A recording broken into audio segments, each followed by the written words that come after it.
Amigos, ¿qué tal? Buenos días. Estamos en la casa del escritor Ignacio López Merino, que nos va a hablar de su novela, la reedición de Sangre de Hermanos, que después de 10 años tiene su segunda edición. Bueno, felicitaciones por esta Gracias, Carlos, segunda edición. gracias, gracias. Eh, Cuéntenos, bueno, ¿cuál es el motivo de esta segunda edición? ¿Es por los 10 años? ¿Es por algo especial, tal vez?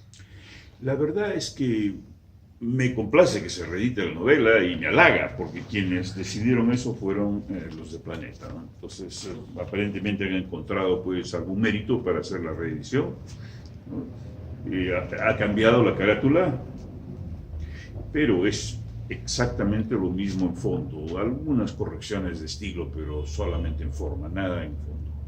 ¿Y le ha gustado la foto que se ha usado para esta Mucho, nueva mucho, mucho, edición? mucho, mucho. La otra era una foto clásica de la batalla de Arica, donde está Bolognesi quemando el último cartucho, una foto muy patriótica, pero obviamente pues una foto bélica, ¿no? En plena batalla, ¿no? Esta es una foto de concordia y que refleja creo, más el título de la obra, ¿no? Porque son dos soldados, uno es peruano y el otro chileno, y en pleno conflicto están abrazados, ¿no? Porque uno de ellos, el peruano, fue capturado, pero se hicieron amigos.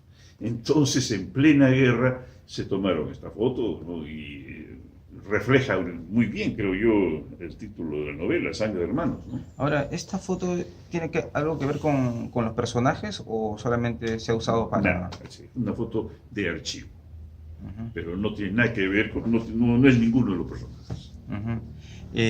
Luego de 10 años de Ujú. haberse publicado esta novela, eh, ¿qué reflexiones tiene usted acerca de lo que escribió eh, en comparación cuando se publicó la primera edición? Sí, bueno, 10 años han transcurrido, eh, se vendió, fue una edición de 3.000 ejemplares, se agotó la edición, pero lo que también me enteré fue que se pirateó el libro. En esa época parece que era un poco más factible hacerlo, ¿no? Que ahora. Y además era primera edición, tuvo más publicidad también.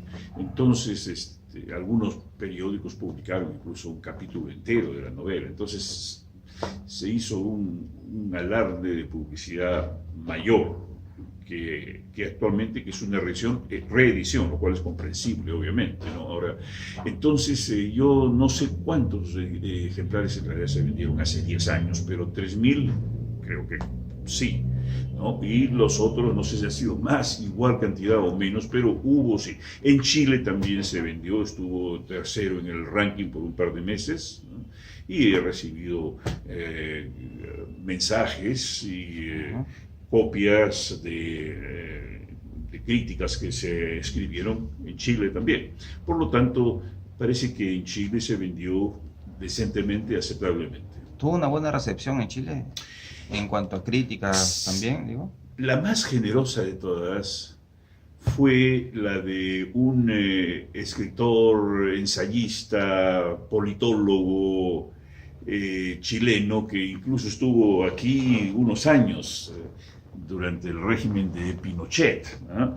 Es Rodríguez, tal Rodríguez, que es muy considerado en Chile como intelectual. Entonces él escribió una crítica muy encomiable en un periódico de Santiago, en la cual decía pues que ojalá que a través de la ficción se logre de alguna manera acercar más a peruanos y chilenos de lo que la historia lo hizo a través de más de un siglo, ¿no? Bueno, fue algo bastante encomiástico y creo yo pues que espero que sea, digamos, el sentimiento también colectivo de los otros chilenos, ¿no? Pero esto fue plasmado en una crítica. No recuerdo el diario, no recuerdo el Ok. diario. Bueno, aquí en esta historia usted cuenta la historia de dos personajes sobre todo, ¿no? Pero refleja mucho el patriotismo, ¿no? De esa época. Mm. Por ejemplo, al comienzo de la novela hay un profesor que no sé si era su propósito, pero motivaba, Sí. incentivaba a sus alumnos un amor por la patria Ujú. y motivaba que se alisten en el ejército previo a esta guerra, bueno, que está enmarcado en la Guerra del Pacífico y otras previas, ¿no?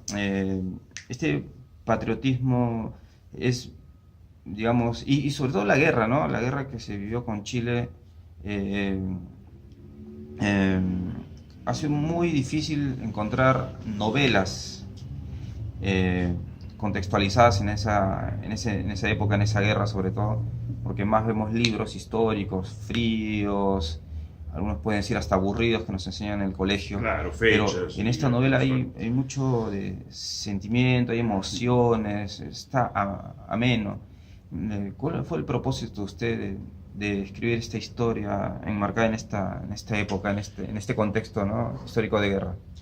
Fue un motivo familiar, obviamente que motivo como peruano en general. Yo estudié en el Colegio Militar Leoncio Prado, ahí se nos inculcó pues bastante el patriotismo.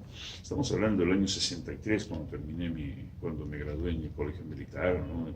En donde había pues un patriotismo bastante, vamos a decir, acérrimo.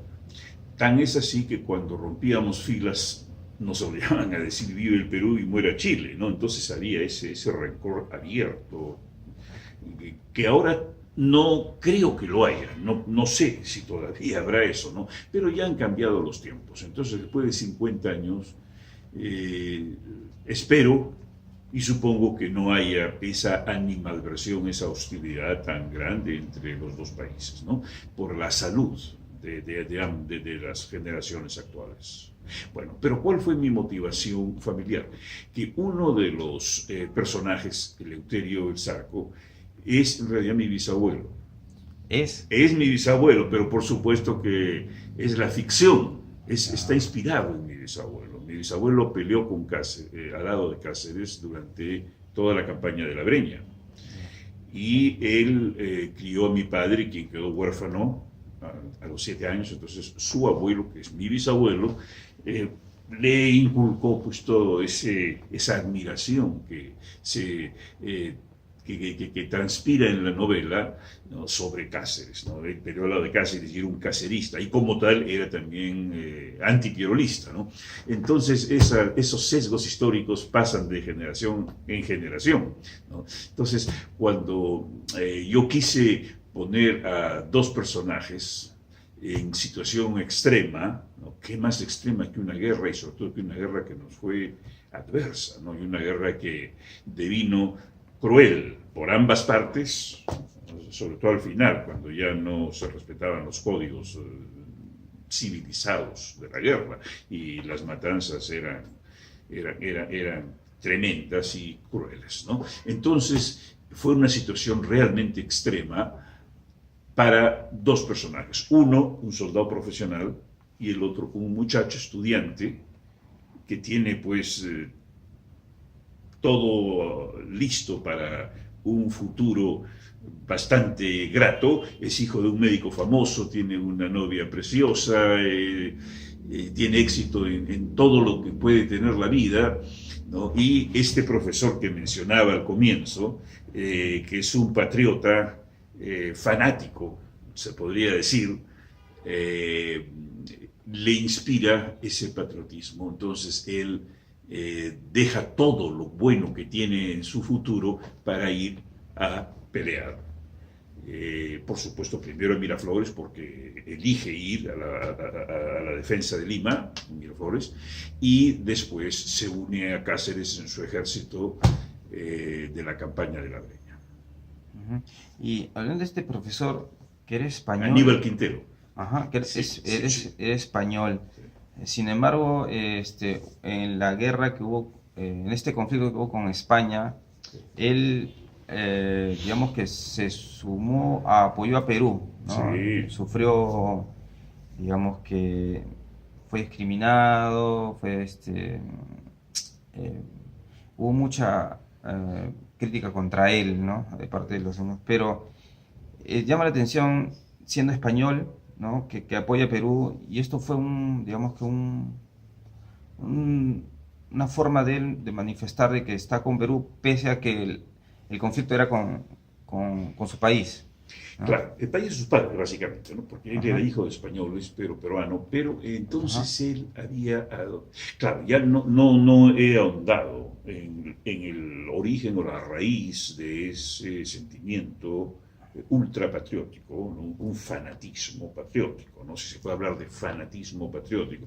Hay gente que siente más el fanatismo que otro, ¿no? Esto era un patriota ciego y todo era mejor, no era mejor que la justicia occidental a la cual pertenecía ya el Perú en esa época, ¿no es cierto? La jurisprudencia romana no valía, lo que valía era el no mientas, no robes y no mates de los incas. Entonces él se había convertido en, vamos a decir, todo lo contrario de los valores que había tenido, ¿no? Por algún motivo que no se explica y que yo mismo digamos, no me he dedicado a investigar, o a inventar, porque es un personaje ficticio, ¿no? ajá. Entonces, algo probablemente habría en su crianza que lo sesgó hacia una peruanidad acérrima, mientras que lo español era más bien negativo. Él estaba contra toda la cultura española y el abuso de los conquistadores y todo. Entonces se había decantado por ese lado, ¿no? Contra lo español y a favor de lo autóctono. Bueno, este es el profesor. La pregunta va por ese lado. Sí, claro que sí, claro que sí. Bueno, ¿Estamos ya? sí, sí. Bueno, En una pregunta anterior le consulté sobre su forma de narrar, de presentar esta historia del Perú que trata sobre el conflicto con Chile, sobre todo, esta guerra. Que lo cuenta de una forma amena, amigable, la presenta de esta manera, a diferencia de lo que nos enseñan en el colegio, ¿no? Que es una forma fría, apática, aburrida, que más bien nos desalienta a aprender esa es la la verdad. historia, Esa es la verdad. pero usted la presenta de una forma que da gusto, da ganas de leerlo, ¿no? Sí, gracias, gracias. He tenido también ese comentario de varias personas.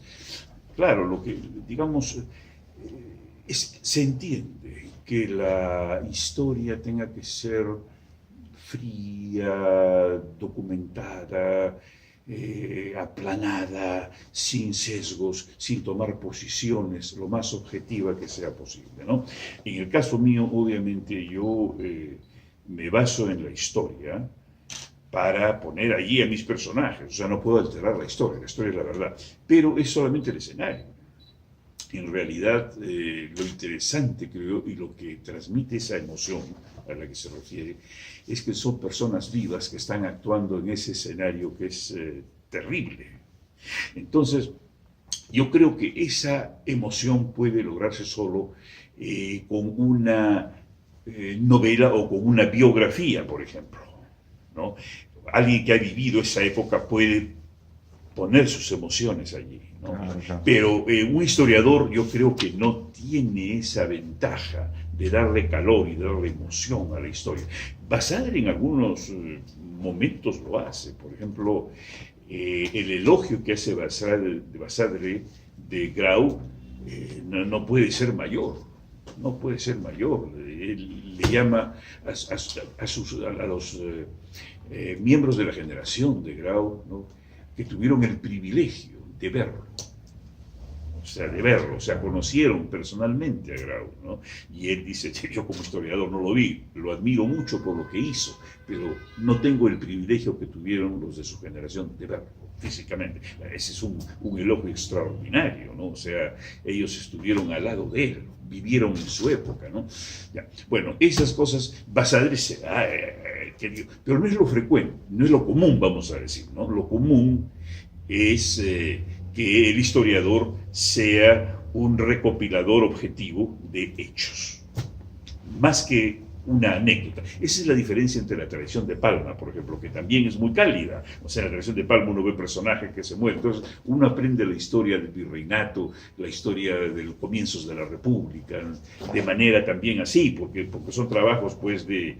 Ahí hay ficción, obviamente, ¿no? Palma inventa Lima, Palma inventa Lima, ¿no? Y le pone cosas de su imaginación, pero sus personajes transcurren en diferentes épocas del Perú, ¿no? No sé, ¿cómo cree usted que el profesor de colegio Aníbal Quintero. no me refiero al Ah, personaje, pues, sino del día real, a un ya, profesor sí. de un colegio nacional? ¿Cómo cree que podría ser para acercar mejor la historia del Perú en general, ¿no?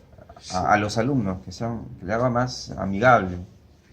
Ese es un buen punto, ¿no? Yo creo que, bueno, pues eso ya depende, yo creo, de las características individuales de cada maestro, ¿no? Hay maestros, yo he tenido maestros que me han llegado mucho más que otros, ¿no? Por ejemplo, para un maestro contar con emoción. El mismo maestro ficticio, Aníbal Quintero, el patriota este que estamos hablando, ese es un maestro, pues, que inspira, eso, ¿no? Pero no hay muchos como él, pues, no hay muchos como él. O sea, la inmensa mayoría de maestros refieren la historia, digamos, de una manera, pues, fáctica,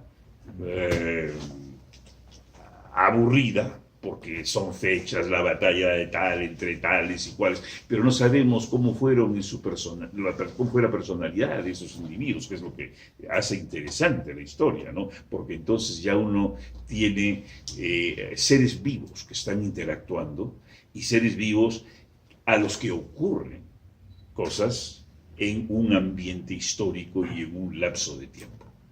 Mencionaba a Grau y también en el libro está mencionado cuando, digamos, Grau decide no matar, sino ayudar a los chilenos que estaban muriendo, a diferencia ¿no? del adversario que decide Condel, claro que sí. matarlos. Condel lo que hizo fue dispararle a los marineros de la Independencia cuando encalló. En cambio, Grau, cuando espoloneó a la Esmeralda y cayeron los náufragos al mar, lo recogió. Entonces los peruanos dieron un viva al Perú cuando se vieron a la cubierta del Huáscar. Vive el Perú generoso, dijeron ellos, ¿no?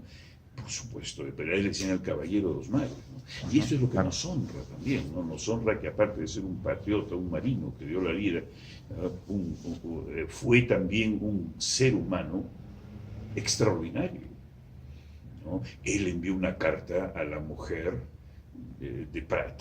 Prat fue, pues, el héroe chileno que supuestamente saltó al Huáscar al abordaje y lo mataron inmediatamente, ¿no? Pero es el héroe máximo que tiene Chile. Entonces hubo quienes dijeron que Prat se había caído de la cubierta de la Esmeralda, luego del espolonazo del Huáscar, cayó de la Esmeralda, cayó a la cubierta del Huáscar. Grau desmintió eso inmediatamente, ¿no? Y alabó su heroísmo. Había intentado abordar y le envió la espada que habían capturado de Prat y una carta a la viuda de Prat, ¿no? Diciéndole que, dándole su pésame por haber muerto a su esposo y elogiándolo como un gran héroe. Tenía esa nobleza, Grau, ¿no? Y es por eso que él es respetado universalmente. Se habla de un Grau como puede hablarse de un Nelson. ¿Y esta historia de estos personajes es real? ¿De cuál? ¿De cuál? De los protagonistas, sobre todo, de la novela. ¿O semi-real la de Eleuterio, porque efectivamente todo lo que, la campaña que hace y todo, sí, es lo que decía hace un momento, es mi bisabuelo y sí, está durante todo ese periodo, conoce mucho a Cáceres. Al final de la novela, por ejemplo, habla con un niño, es el niño de mi padre, ¿no? Habla con un niño de 9 años que lo lleva a la inauguración del monumento a Bolognesi, ¿no? Eso es en 1905. ¿no? Entonces el niño le dice, al abuelo le dice, bueno, en mi colegio los chicos dicen que cuando los chilenos se metieron a Lima y estuvieron 2 años y medio ocupando Lima, los peruanos no hicimos nada. Entonces él, que es un veterano de esa guerra y que ha peleado hasta el fin, entonces dice, no es así como, te voy a contar una historia. Y así acaba la novela. Te voy a contar una historia significa empezamos desde el comienzo, ¿no? O sea que definitivamente él es un personaje semi-real, ¿no? Semi-real, porque está inspirado en mi abuelo. El otro es completamente ficticio. Goyo Lazábal es un personaje inventado, completamente. Ujú. Ahora, usted es psiquiatra. Sí. ¿Cómo ha trabajado la construcción de los personajes? Bueno, no solamente en esta, sino en otras de sus ficciones, para no, digamos, Contaminar de tecnicismo. claro, Ya, claro, por eso yo pienso que ser psiquiatra me ha ayudado para comprender la naturaleza humana, obviamente, de todas las especialidades médicas, yo diría de todas las profesiones que existen, es la que más hace conocer al ser humano, y sobre todo en sus momentos de crisis, ¿no? Esa es la psiquiatría. Entonces he tenido la suerte de, durante 40 años, observar desde un, digamos, de un sitio privilegiado la naturaleza humana. Entonces eso me ha servido mucho para muchas cosas, no solamente para escribir. Pero por otro lado hay una desventaja. La desventaja es que como psiquiatra yo soy un técnico de las emociones, soy un especialista en emociones. Entonces, cuando uno de mis personajes tiene una personalidad determinada, yo sé cuáles son los patrones de esa personalidad. Entonces puedo entrar en un sesgo, ¿no es cierto? Y hacer que mi personaje vaya por ese destino, vaya predestinado, vamos a decir. Entonces tengo que estar muy consciente cuando escribo una ficción de que mis personajes, por más que tengan, vamos a decir, una personalidad obsesiva, ¿no? Que en algún momento muestren otros rasgos y que no vayan de frente a lo que yo un obsesivo en la vida real. ¿Me entiendes? Entonces es una desventaja en ese sentido, porque uno corre el riesgo de tecnificar algo que es ficción y que, digamos, sería tremendamente predecible y aburrido escribir sobre un personaje que es, por ejemplo, un psicópata que no tiene noción de lo que es emoción social, sentido de culpa, trata al ser humano como si fuera un animal y no siente ninguna emoción al estafar, al robar, al matar, ¿no? Es un psicópata. Bueno, si yo tengo un personaje que es un psicópata desde un comienzo, ¿no? Y lo llevo por ese rumbo durante toda la novela, estoy quizás no haciéndole justicia a la literatura. Porque en ese mismo personaje puede haber también algo de altruismo y de bondad. El ser humano es bueno y es malo, desde el punto de vista humano y literariamente también. Entonces, no somos ángeles, tampoco somos diablos, estamos un poco en el medio, ¿no? Y la personalidad es lo que nos guía a actuar en determinadas circunstancias. Entonces, como psiquiatra, tengo que tener mucho cuidado cuando escribo ficción. uh-huh. Y bueno, en la literatura los autores siempre han tratado de meterse en los personajes, describir la psicología del personaje, pero usted que ha leído, me imagino, mucho, ¿qué autor le ha sorprendido, ¿no? En cuanto a la construcción de sus personajes en ese sentido, ¿no? Sí, definitivamente los rusos. Yo diría que de todos Dostoyevsky. De todos Dostoyevsky. Eh, los hermanos Karamazov, Crimen y Castigo, El Idiota, son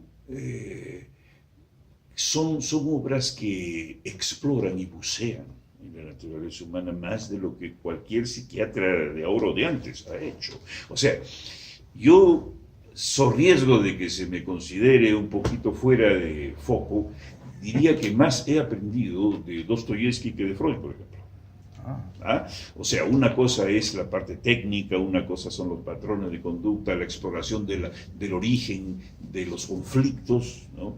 Dicho sea de paso, especulativos que tienen psicoanálisis, pero el otro es un psicólogo nato. Él es un hombre que, por observar la naturaleza humana, pinta unos personajes que son tremendamente intensos en su bondad, en su maldad, ¿no? Y en sus características de interactuar con otros seres humanos en su entorno. Maestro, ya para acabar, ¿qué lo llevó a la ficción, a la literatura? Desde niño yo siempre leí mucho. Yo creo que para escribir uno tiene que ser lector primero. Es más, yo me leo a mí mismo cuando escribo. Por ejemplo, cuando escribí este libro, yo no sabía cómo iba a terminar la parte ficticia. Obviamente sabía que el Perú iba a perder, obviamente no iba a poner que ganó la guerra. ¿No? Porque entonces estaríamos hablando de la ucronía, que también es literatura, ¿no? Pero, por ejemplo, yo hubiera escrito una novela que hubiera dicho, caramba, ganó el Perú a Chile, ¿cómo hubieran sido las cosas si hubiera ganado el Perú? Entonces, cabe dentro de la literatura, cabe cualquier cosa en la literatura, pero es ucronía, es algo que no ocurrió. Ya, entonces, si yo quiero escribir una novela histórica, tengo que aceptar que el Perú perdió, ¿no es cierto? Y sé quiénes fueron los héroes, y Gran murió, y Bolognese murió, y Cáceres estuvo en la Breña, o sea, son hechos que no puedo alterarlos. Pero lo que sí puedo es poner personajes inventados que pudieron haber existido. No existieron, está en mi mente, no existieron, pero pudieron haber existido. Entonces los hago interactuar con los otros personajes reales dentro de las mismas circunstancias, ¿no? Eso es, creo yo, lo interesante del asunto. Claro. No sé si podría andar un poco más en qué lo llevó a escribir, a hacer ficción. A hacer ficción. Bueno, digamos, el hecho de ser básicamente un lector y de haber escrito algunas cosas durante muchos años. Yo he escrito cuentos desde que tenía 15, 16, 17 años, lo que pasa es que no he publicado, ¿no? Ya. Ahora, ahondando en la pregunta un poco más, que no sé cuánto tiempo tenemos. Ya, ahondando en la pregunta, cuando yo tenía 20 y tantos años y estuve en Estados Unidos, en Boston, haciendo pues una especialización en psiquiatría. Ya me había graduado como médico aquí en San Fernando, en San Marcos. Entonces fui a Boston y estuve unos años allí especializándome como psiquiatra.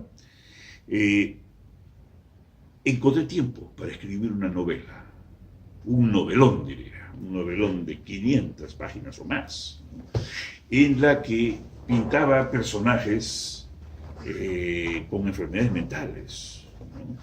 Y quien narraba era un joven psiquiatra extranjero que estaba en Boston, ese era yo. Entonces yo estaba realmente desenmascarado, estaba contando algo que era autobiográfico en cuanto a mí y a otros personajes, sin máscara. Entonces eso no es una buena literatura. Una buena literatura es cuando el escritor se pone una buena máscara y cuenta como si fuera de otro lo que puede ser de uno. Cuando a Flaubert le preguntaron, cuando escribió Madame Bovary, esta famosa mujer que engaña a su marido y que es una mujer pues avanzada en el siglo XIX, ¿no? Es una novela que en su época fue considerada escandalosa, ¿no? Entonces, pues, pero él entra en la psicología de la mujer también, que parece que hubiera existido. Entonces, cuando una vez le preguntaron a Flaubert, le dijeron, ¿y quién es Madame Bovary? Entonces él respondió, Madame Bovary soy yo, siendo hombre, y nada de ningún rasgo, vamos a decir, homosexual, ni nada por el estilo, sino que simplemente su personaje es él, o sea, el autor es el personaje, ¿verdad? Pero tiene que estar enmascarado. En el caso mío, cuando escribí esa novela, no me puse una máscara, entonces estaba diciendo yo cómo era. Y mis personajes como eran, no les puse máscara. Entonces consideré que no debía publicarse una cosa así. Pero lo que hice fue, de alguna manera, confronté mis demonios, ¿cierto? Me ejercité en la mano, cómo escribir, en fin, la gramática y todo lo demás, la forma de relatar, ¿no? O sea, me sirvió mucho, pero no la publiqué nunca, ¿no? Y así, digamos, siempre me he mantenido escribiendo, he escrito también algo de mi profesión, he publicado un par de libros de mi profesión, por lo tanto, siempre me he mantenido en la escritura. Bien.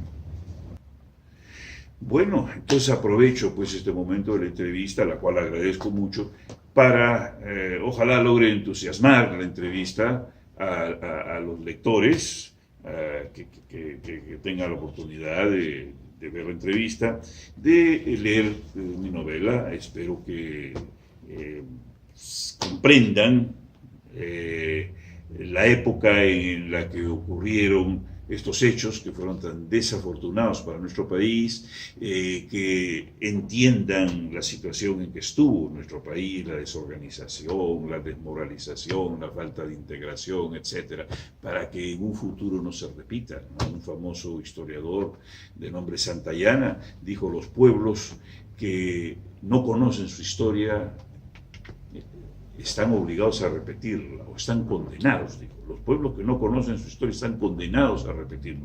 Entonces esperemos que no se repita esto, que no nos agarren nunca desprevenidos.